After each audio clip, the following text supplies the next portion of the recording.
Oui, bien sûr, Napoléon Bonaparte et Dostoïevski, Victor Hugo et posteriorement Martin et Christian Taras.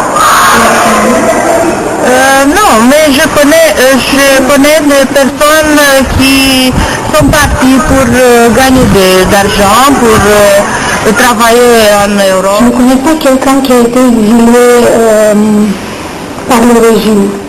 Je connais quelqu'un qui s'est peut-être auto-exilé à cause des circonstances, dans le sens où il s'est enfui du pays une année avant la Révolution. Et c'était toute une aventure pour lui de quitter le pays.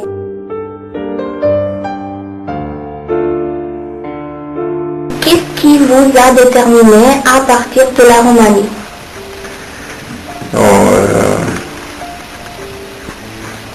C'est un peu compliqué de répondre en quelques mots. J'ai quitté la Roumanie dans un contexte assez dramatique qui était celui des années 80. Je voulais d'un côté fuir le cadre général qui était insupportable et deuxièmement c'était lié à mon projet professionnel. Je voulais continuer mes contacts avec le milieu sociologique français, disons devenir chercheur dans des conditions où mon activité professionnelle ici était perturbée et pratiquement rendue impossible à l'époque. Mais qu'est-ce qui vous a donné la force de résister dans ce moment? En ce moment lequel? De la période communiste, disons. La période communiste, de résister aux conditions de vie ou qu'est-ce qui m'a donné la force? Je ne sais pas.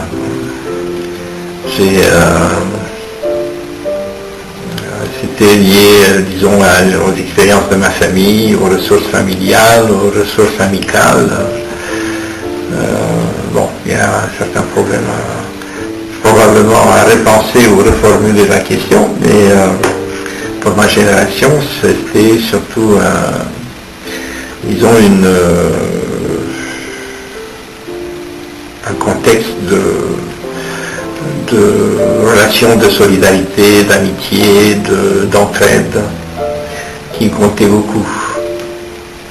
Et puis le soutien que je pouvais avoir de la part de mes amis de l'étranger, de France en particulier.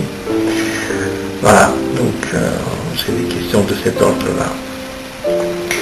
Et votre destin professionnel aurait été le même si vous étiez resté dans le pays, c'est-à-dire en Roumanie?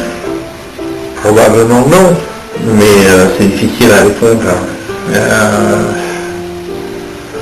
Disons que j'ai eu une activité professionnelle, surtout pendant les 10 premières années après mon établissement en France, qui était plus liée à mon statut de réfugié, et puis l'opportunité de travailler à Berlin pendant ce temps-là, en 94-95. J'ai passé 2 ans à Berlin, où j'ai fait ma thèse de doctorat sur les écoles de cadre du Parti communiste. Sans doute, je n'aurais pas travaillé sur cette école de Berlin, j'aurais travaillé plus éventuellement sur l'école de Bucarest, sur laquelle j'ai travaillé également, mais beaucoup moins que ce que j'ai fait sur l'école de Berlin.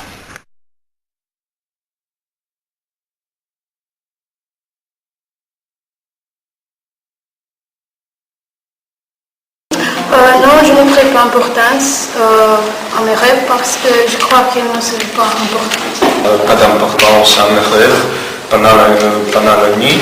Je me pose quelques questions bien sûr, mais c'est pas un objet de grande importance pour moi.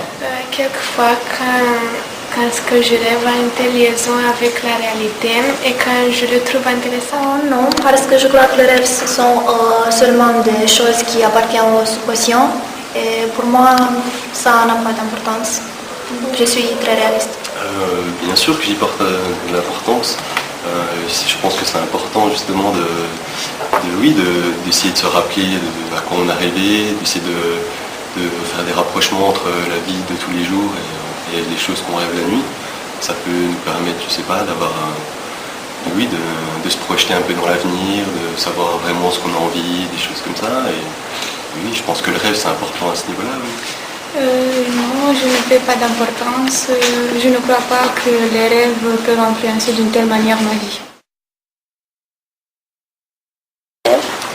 Oui, ça m'est arrivé. Donc ça m'est arrivé de regarder dans des dictionnaires de rêves.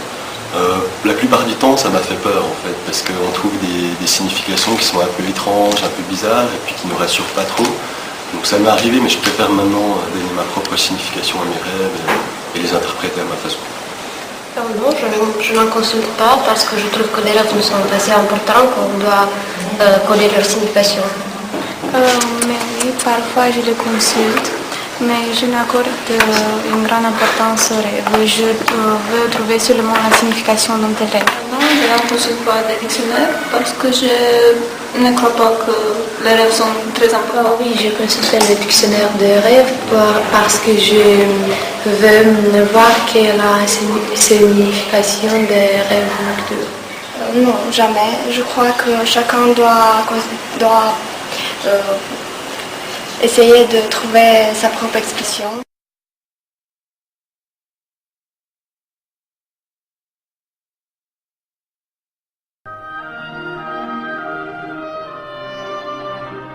Quand dans la classe nous avons décidé de choisir comme thème du projet Voyage et connaissances, mon groupe et moi nous avons préféré la littérature populaire parce qu'on aime beaucoup lire et parce que d'une certaine manière les contes nous souviennent de notre enfance.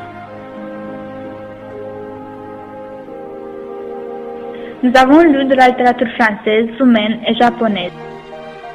Moi, j'ai étudié la littérature française et pour ma recherche, j'ai lu plusieurs contes, mais j'en ai choisi seulement 3. Les 3 que je pense représenter mieux l'idée de voyage et de connaissance.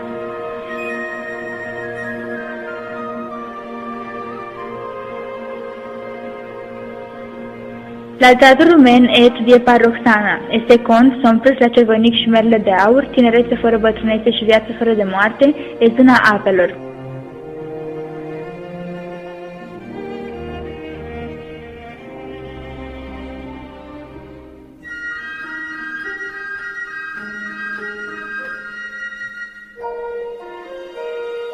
Lavinia a choisi la littérature japonaise et elle a pensé que le garçon de la pêche et Urashima Taro expriment et peuvent répondre mieux à sa problématique.